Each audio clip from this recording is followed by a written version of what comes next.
आज के कविता के शीर्षक है पढ़े लिखे के महिमा। तब ध्यान लगा के सुना भैया। पढ़े लिखे के महिमा है भारी, पढ़े लिखे के महिमा है भारी, पढ़ लेवा बाबू के दादा लइका के महतारी, पढ़ लेवा बाबू के दादा लइका के महतारी। पढ़ लिख गांधी बाबा ऐसे ज्ञान पाइन, पढ़ लिख गांधी बाबा ऐसे ज्ञान पाइन, अंग्रेज ला भगा के आज़ादी ला दिलाइन, अंग्रेज भगा के आज़ादी ला दिलाइन। अब पूजा करथे जेकर यहाँ नर नारी, पूजा करथे जेकर यहाँ नर नारी, पढ़े लिखे के महिमा है भारी, पढ़ लेवा बाबू के दादा लइका के महतारी।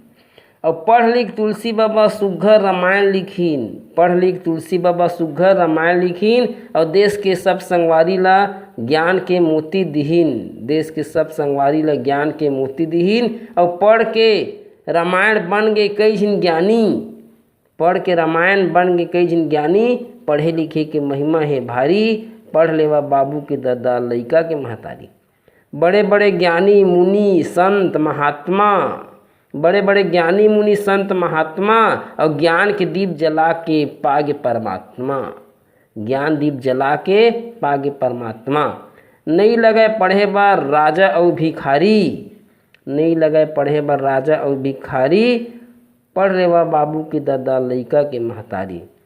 पढ़े लिखे में हावा इज्जत अढ़ा के नहीं है पुछारी, पढ़े लिखे में हावा इज्जत अढ़ा के नहीं है पुछारी, पढ़ाओ लिखो संगी साथी घर घर के नर नारी, पढ़ाओ लिखो संगी साथी घर घर के नर नारी।